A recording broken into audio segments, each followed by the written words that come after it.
ไม่สูงค่ะเมื่อในเป็นวันที่5เดือนธันวาคมที่8ปี2026ในตอนในข่าวใส่หมอขอมีข่าว2ตอนได้มาเปิ้นเผาค่ะ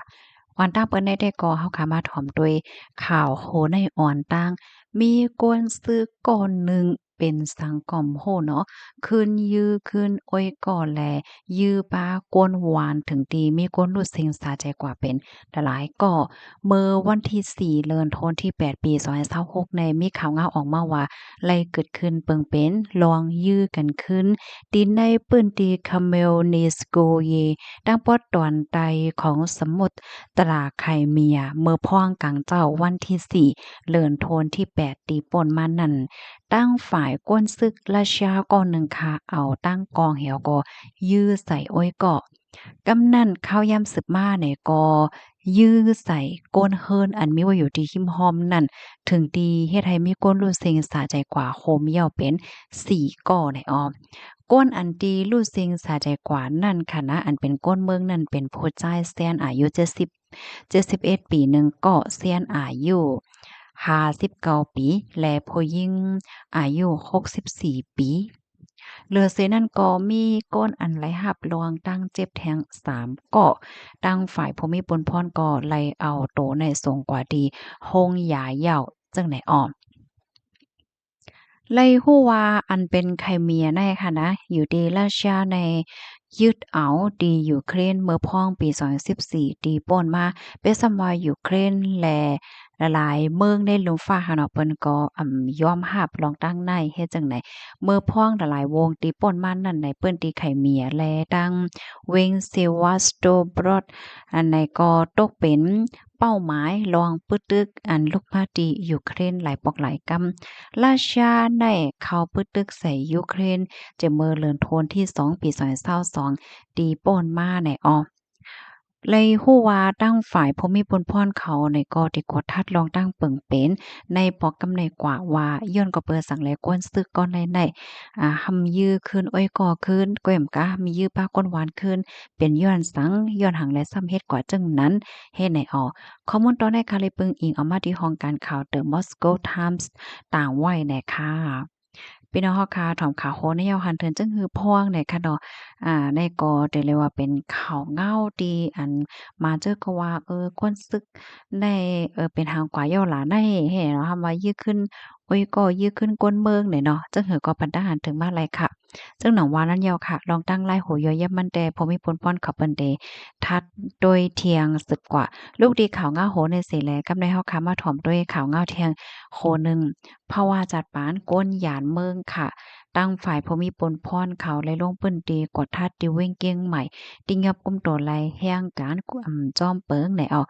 เมื่อวันที่4เดือนธันวาคมที่8ปี2026ในมีข่าวงาออกมาว่าอยู่ดีห้องการฝ่ายจัดหาการงานเจตอนเก้งใหม่โคมป้าตั้งห้องการอันเกี่ยวข้องหมอกโคกห้องการจังได๋และโฮมกันเหี่ยวก็ลงปื้นตีกดทัดในปื้นตีเว้งเก้งใหม่ค่ะ อันไลร่มเปิ้นตีกดทัดในก็ฮบทบหันแห้งการหยันเมืองหนึ่งก็ในก็เนี่ยเอาตั้งพิษว่าลอยลวงจื้อบ่เร่งได้จางตีเหตุการณ์อันแต้มไว้ที่ในวัดไหวแลอันตีเหตุการณ์นั้นใจตีเหลียวกันในออตั้งฝ่ายภูมิพลพรก็จังไลเอาโตมานั่งได้ส่งก็ดีโฮงปลิกจ้างเผิกเปิดตาต้องทำลองตั้งไล่หัวย่อยย่ำมันเหคับคึงการกว่าจำหนังปักเปิงหมายมีวานเมืองมี อยู่ดีสถานการณ์งานเก่งใหม่ในกอเตสืบมีลวงเข็งแข็งกดทัดกว่าเทียงว่าไหน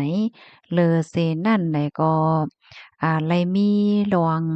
แต่ละว่าจังหะกำเทียมปันแห้งลองจางแห้งการแหน่ให้มันบ่ถูกแม่นเฮ็ดให้อ้อเหมือนจั่งว่าแห้งการยานเมืองได้จำหนังปักเปิงไม้มีเหย้าเปิ้นมักมันว่าเหตุการณ์สางจึงฮื้อเนี่ยก็ให้ไลเหตุการณ์จอมหนังตีอันไลรับขว้างไว้นั่นว่าเฮ็ดจั่งไหนเหย้าค่ะคอมเมนต์ตอนในค่ะเลยเปิงอิงเอามาตีเพจอ่าเสพข่าวเชียงใหม่ต่างไว้เนี่ยค่ะอ้อ ลูกดีข่าวเงาโหในเสียแลกำในเฮากามาถ่อมด้วยขันค้ำยกขันแลกเงินในวันเหมือนในอีกหนึ่งค่ะเนาะเฮาค้ามาถ่อมด้วยขันค้ำตีในเมืองไทยเนาะขันค้ำตีในเมืองไทยค้ำแดง เพราะว่าเฮาคามีสิกว่าขาย1 หวาดในเฮาคาได้ขายเลยอยู่64,000เฮงปลาย50 บาทเพราะว่าก็ซื้อซ้ำแต่ละเพิ่นอยู่64,000เฮง2.50ค่ำหางเคิงเพราะว่าเฮาคามีเสกว่าขาย1 หวาดได้แต่ขายเลย62,000เฮง7.62เพราะว่าก็ซื้อซ้ำแต่ละเพิ่นอยู่65,000เฮงปลาย50นะคะอ๋อลูกดีขันค่ำที่ในเมืองใต้เมืองโฮมตุ่มลูกดีขันค่ำที่ในเมืองไทยอย่าเข้ามาด้วยขันค่ำที่ในเมืองใต้เมืองโฮมตุ่มค่ะเนาะ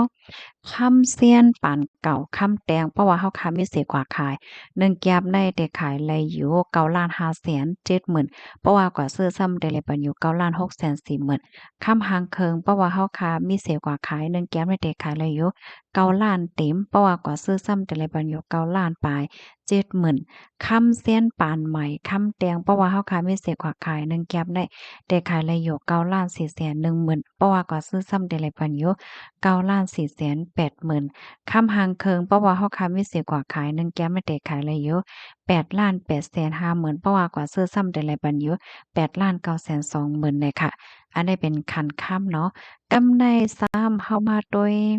ขันแลกเงิน เพราะว่าเฮาค่ะเอาเงินไทยเสียแลกเงินมา100,000ในเต็ดแลกปันอยู่7.75เพราะว่าเอาเงินมาเสียแลกเงินไทย100,000ในเต็ดแลกเลยอยู่7.55ว่าเนี่ยค่ะอ้อค่ะอันนี้ก็เป็นขันค่ำและขันแลกเงินในวันเหมือนไหนว่าจังหนังไหนค่ะพี่น้องค่ะถ่อมกันอยู่ดีแหละดั้งไหลพองค่ะเนาะต้องตักกันมาไหลค่ะข้อไหลตอนไหลที่ว่าแตกแรกเนี่ยก็ต้องถามมาแหละมันก็เพิ่มเติมข้อมูลมากกว่าไหลเนาะเฮามาถ่อมด้วยขันเงินนอกเมืองอินค่ะเนาะ เพราะว่าเขาเอาเงินนอกเมืองเหแลกเงินมาในขณะ$1อเมริกันได้แลกได้เยอะ4เฮงปลาย3ปาก1 ยูโรแลกได้4เฮง9ปาก55$1สิงคโปร์แลกได้3เฮง3ปาก50หยวนแลกได้6ปาก36$1ออสเตรเลียแลกได้3เฮงปลาย20เพราะว่าเฮาค่ะเอาเงินมาเสร็จแล้วเงินนอกเมือง$1ในเดลัยปันอยู่4เฮง10ปากปลาย10ยูโรเดลัยปันอยู่5ปากปลาย85$1สิงคโปร์เดลัยปันอยู่3เฮง10ปากปลาย40ค่ะ1หยวนเดลัยปันอยู่6ปาก53$1ออสเตรเลียเดลัยปันอยู่3เฮงปลาย1ปากในอ้อเงินมาเลเซียมาด้วยเงินมาเลเซียอีกหนึ่งค่ะเนาะ เงินมาเลเซียในอ่า95.23ในเดือนแรกไล100,000เงินญี่ปุ่นค่ะ3.641ในเดือนแรกไล100,000เนาะแล้วก็เงินโกเรีย33.222ในแลกไล100,000เงินอินเดีย2.161ในแลกไล100,000นะคะอ๋อนี่ก็เป็นคันแลกเงินในวันเหมือนในเพราะว่าเฮาค้ามาด้วยเงินสิงคโปร์ด้วยก็คันมันใหญ่แก้วเนาะพี่น้องเนาะหนึ่งเพราะว่าเพราะว่าอิหยังก็$1สิงคโปร์เนี่ยแลกแลงเงินมา3.350ลูกก่อนค่ะเนาะสอนว่านำเนาะสอนว่ากาเนาะเงินสิงคโปร์นี่